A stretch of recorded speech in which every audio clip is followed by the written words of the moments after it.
बच्चों इस क्वेश्चन में हमें क्या दे रखा है कि किसी भी ऑब्जेक्ट को, कोई ऑब्जेक्ट है, उस ऑब्जेक्ट को हम 49 मीटर पर सेकंड की इनिशियल वेलोसिटी से ऊपर की तरफ भेज रहे हैं। ठीक है, तो पहला पार्ट है इस क्वेश्चन का कि वो किस हाइट तक ऑब्जेक्ट जाएगा। ठीक है, और दूसरा पार्ट है कि उस ऑब्जेक्ट को ऊपर से नीचे आने में, यानी जब ये ऑब्जेक्ट वापिस आएगा तो कितना टाइम लगेगा।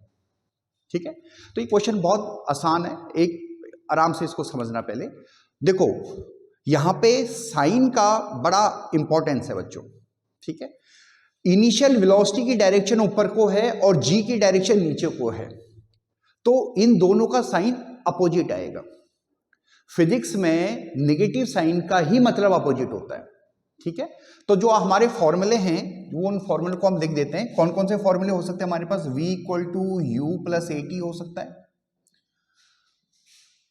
s equal to U T plus 1/2 A T square हो सकता है, और third v square minus U square equal to 2as हो सकता है। ठीक है, अब देखो जब ये ऑब्जेक्ट को हमने नीचे से फेंका है तो ये कितनी हाइट पे जाएगा मेरे बेटा? बिल्कुल ऑब्जेक्ट ऐसे जाता है, ऐसे जाता है, और ठीक मोमेंट्री वहां पे स्टॉप हो जाता है ऊपर, यानी फाइनल वेलोसिटी उसकी 0 हो जाती है। ठीक है, और फिर वो नीचे की तरफ ट्रेवल करता है। ठीक है, तो हम इसको इनमें से देखें हम कि हम कौन सा फॉर्मूला इस पे लगा सकते हैं। ठीक है, तो हम इसको ऐसे भी कर सकते हैं कि भाई ये वाला लग सकता है। देखो फाइनल वेलोसिटी 0 है जब आपने उसको ऐसे फेंका, यहां पे तक कैलकुलेट कर रहे हैं हम, यहां पे तक, फिर वो यहां से रिवर्स होने लग जाता है। तो यहां पे फाइनल वेलोसिटी 0, इनिशियल वेलोसिटी हमें दे रखी है 49 मीटर पर सेकंड, इसका स्क्वायर कर देंगे।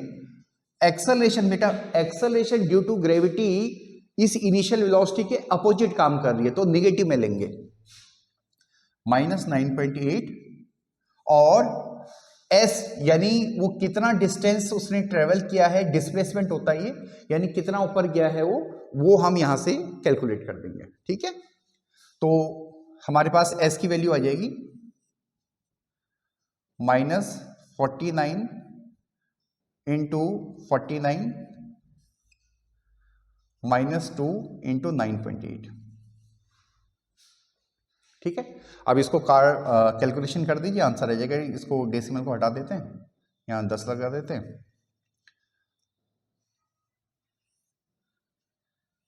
2 माइनस से माइनस कट गया,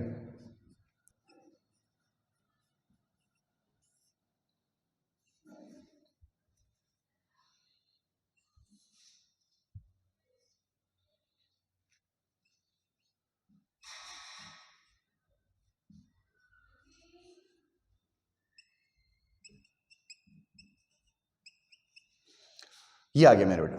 ठीक है, कि ऑब्जेक्ट हमारा इतनी डिस्टेंस तक जाएगा, तो बड़ा सिंपल हो जाएगा। तो आप इसको होप सो आपको समझ में आ गया होगा। अब देखो बेटा, इसका सेकंड पार्ट है टाइम पीरियड कैलकुलेट करना। तो टाइम पीरियड हम किससे कैलकुलेट करें? इससे। ठीक है, ये इंपॉर्टेंट है, जरा रब कर देता हूं इसको।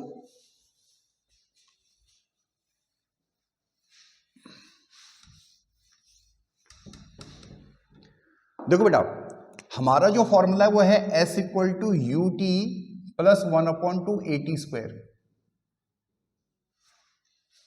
ठीक है, अब इसमें s क्या है? डिस्प्लेसमेंट होती है। ये आपको देखो फॉर्मूले आपको पता होने चाहिए, और आपको समझ में भी आने चाहिए फॉर्मूले कि कौन सी टर्म का क्या मीनिंग होता है, तभी आप क्वेश्चन कर पाओगे।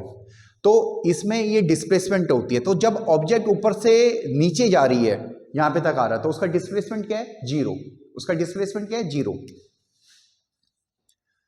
u की वैल्यू क्या दे रखी है आपको? 49।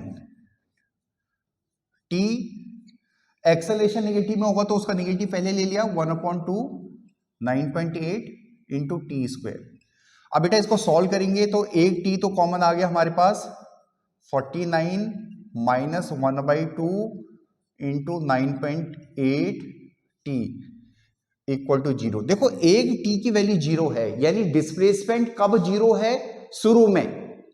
t इक्वल टू 0 मतलब शुरू में 0 है, तो वो आंसर को तो हम रिजेक्ट कर देंगे, t इक्वल टू 0। दूसरा ये वाला आंसर को देखेंगे, 1/2 into 9.8 into T equal to 49। T की वैल्यू आ जाएगी 49 इंटू 2 अपॉन 9.8 और इसको 10 को ऊपर कर दीजिएगा और ये 2 से 2 कट जाएगा, यानी 10 सेकेंड आ जाएगा। ठीक है बेटा, 10 सेकेंड, यानी ऑब्जेक्ट 10 सेकेंड में दोबारा ग्राउंड पे आ जाएगा। ठीक है, होप सो आपको ये सवाल समझ में आया होगा। अगर आपको ये सवाल थोड़ा सा भी समझ में आया मेरे बेटा तो लाइक और सब्सक्राइब जरूर कीजिएगा। Thank you.